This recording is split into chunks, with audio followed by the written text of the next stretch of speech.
Yeah. Claire nodded and said with a smile, "Oh, yes, you haven't been to Eastcliff?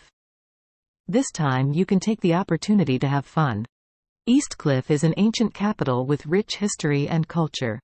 Charlie gave a wry smile. His wife thought that she grew up in Orus Hill Welfare Institute. She didn't know.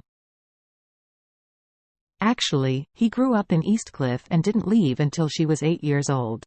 However, he was so happy that Claire knew nothing about his identity, so he smiled and said, "Okay, I will definitely find opportunities to see more this time."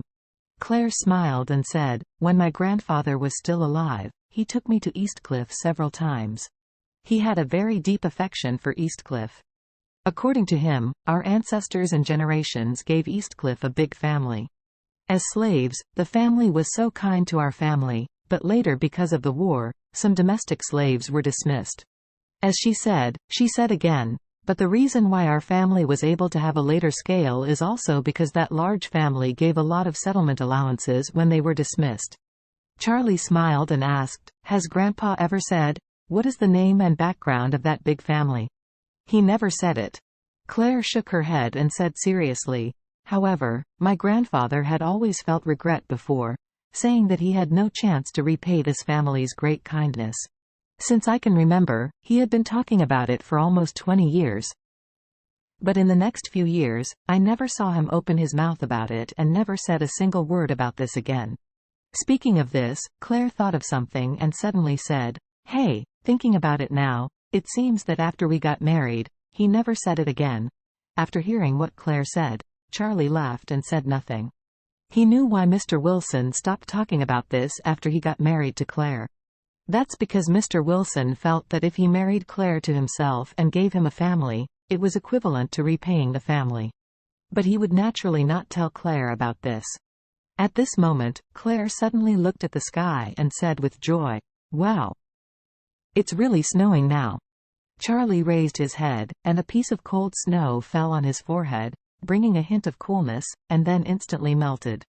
In the beginning, only a few snowflakes fell sporadically, and 10 minutes later, snowflakes all over the night sky fell. For Orus Hill, a southern city, such heavy snow is indeed too rare. Claire danced happily in the snow like a child.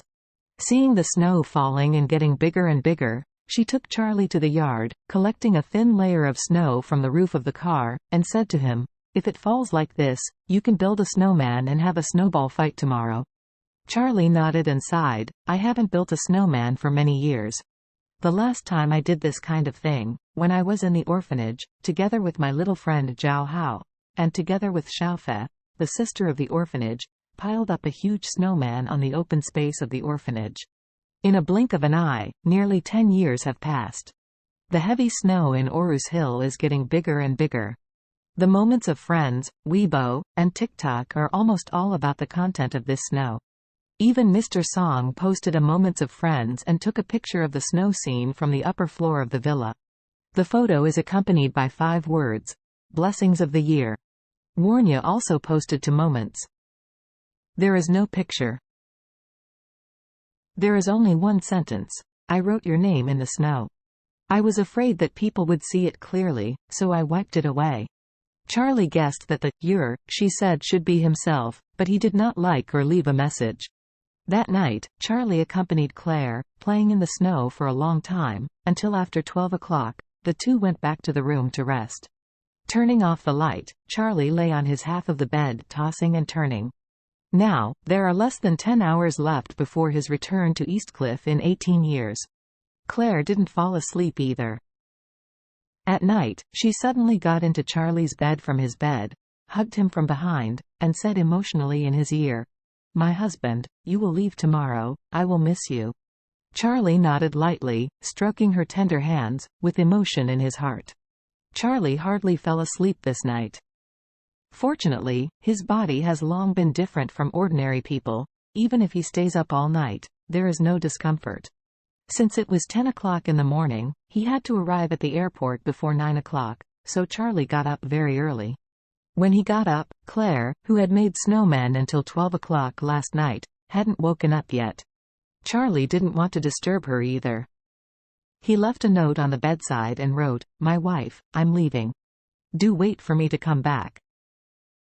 After that, he changed his clothes, brought his wallet and credentials, put a few rejuvenating pills on his body, and left the bedroom.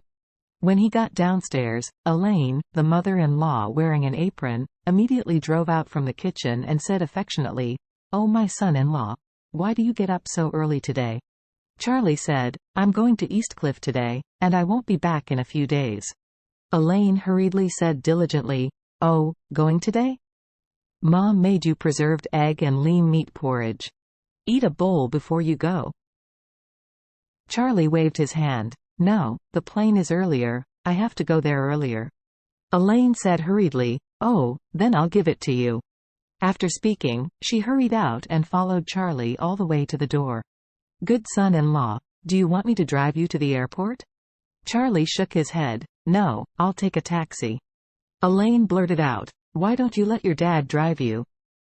Anyway, he is idle all the time."